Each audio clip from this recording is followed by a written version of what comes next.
head on. Qu'est-ce qu'on a déjà dit? Faites 20 pompes, tout de suite. On reste concentré. Okay, because Yes, I do the cooking, yes, I do the cleaning.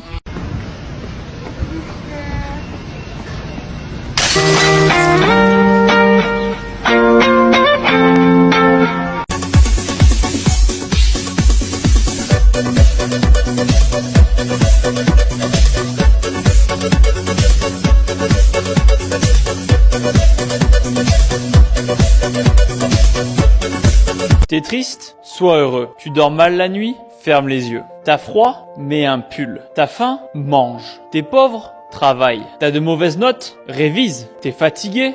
Dors. T'es complexé? Change. T'as soif?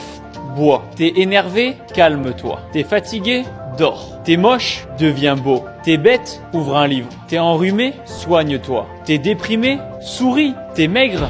Va à la salle. T'es aveugle? Ouvre les yeux. T'es tétraplégique? Lève-toi. T'es mort? Ressuscite. Tag un ami en commentaire qui a besoin de ces astuces. Abonnez-vous pour plus de conseils et like cette vidéo. L'idée vraiment de me jeter sous un train à ce moment-là, ça arrivait 1 heure avant en fait. Je sors des cours à 17 h, je devais prendre le bus et le train pour rentrer chez moi. Donc je prends le bus et je me dis en fait là je suis pas bien parce qu'il faut savoir que ce jour-là aussi, je m'étais disputé avec mon ex-copine. Je suis quelqu'un d'hypersensible et que ça allait pas déjà. C'est pas de sa faute parce qu'on commence vraiment à être pas bien. Mais comment je peux en finir? Je veux sauter sous un train pour mettre fin à tout ça. Je réfléchis à comment je vais faire, mais je pensais jamais avoir le courage de sauter sous le train. Bah ouais. Du coup, je vais à la gare et je me mets sur le quai où je devais prendre mon train de d'habitude. J'entends la voix de la SNCF qui dit que le train qui provient de Monaco arrive en gare. Et je fais ok, bah c'est celui-là. Wow. Et là, je me souviens plus.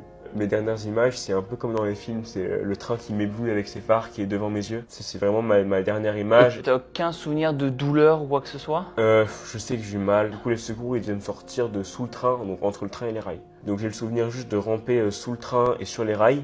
Okay. Et que là, je crie de douleur. T'étais conscient du coup? J'étais conscient. Mais par contre, je me souviens plus de la douleur. Et après, par contre, je me souviens plus de rien. Vous êtes cardiologue et nutritionniste. Le sport, c'est le meilleur moyen pour ne pas vieillir. C'est formidable parce que si vous faites 30 minutes d'exercice physique par jour, vous diminuez de 40% vos risques Alzheimer, cancer, maladies cardiovasculaires. Il y a des gens qui me disent oui, mais je fais du sport le week-end. Je leur dis mais vous lavez les dents que le week-end aussi. C'est la même chose. Vous dites aussi que ce qu'on mange est déterminant. Est-ce qu'il y a des habitudes alimentaires à éliminer tout de suite, justement pour éviter de vieillir trop vite?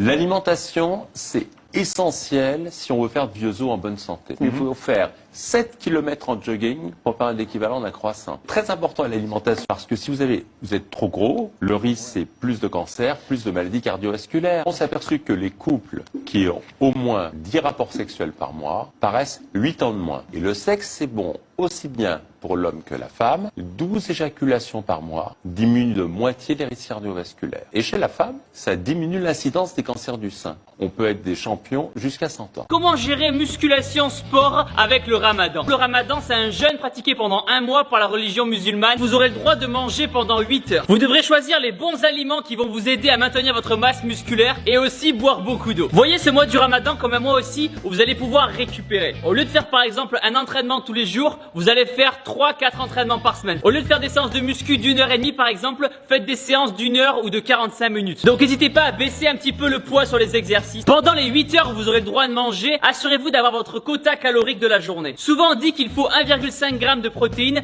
par unité de poids de corps. Le rôle des protéines va être de maintenir votre masse musculaire. Essayez de voir ces 8 heures de nuit comme une journée classique avec 3 vrais repas. Le but, c'est pas de se blinder de sucre dès que la fin du jeûne arrive, car ça va créer un pic de glycémie, vous allez galérer à digérer, stocker du gras. Le but va être de limiter le catabolisme musculaire. N'oubliez pas de vous faire aussi plaisir. Les dates vont aider votre corps à assimiler les protéines. Quel est le meilleur moment pour vous entraîner? J'ai envie de répondre quand vous préférez. Ça va dépendre de chacun. Je vous dirais de vous entraîner juste avant le sahur, le repas avant l'aube. Comme ça, vous aurez fait le plein d'énergie. À côté de moi, ce qu'on appelle la fourchette de l'hérétique. L'instrument était placé au niveau du cou. Ça ressemble à une fourchette avec 2 fourches en métal de part et d'autre. Cette fourchette était attachée par une ceinture en cuir autour du cou. C'était utilisé contre la sorcellerie. Les personnes qui avaient ça au niveau du cou ne pouvaient pas dormir. Et lorsque la personne allait s'endormir, les pics pénétraient le menton ou le sternum. Et du coup, ça faisait quand même un petit peu mal. La torture suivante s'appelle le marqué au fer rouge. Le but était d'appliquer un symbole sur sur la chair d'un condamné. Bien sûr, le condamné était vivant. Sinon, c'est pas drôle. Le fer était brûlant. Et on l'a appliqué là, comme ceci. Bam, pas rigolo. Du coup, ça lui laissait une cicatrice. Vous la connaissez certainement, la guillotine. Fabriquée en France. Cocorico. Elle était utilisée lors de la peine de mort par décapitation. Quand la lame tombait sur la moelle épinière, la personne perdait connaissance instantanément. Le but était d'offrir une égalité dans l'exécution. Qu'on soit riche ou pauvre, on mourait de la même façon. Le but était de provoquer une mort rapide et pas douloureuse. Enfin, quand la lame était bien affûtée. Parce que des fois, ça arrivait que la tête soit pas complètement décollée, ça pendouille. Allez, prochain instrument.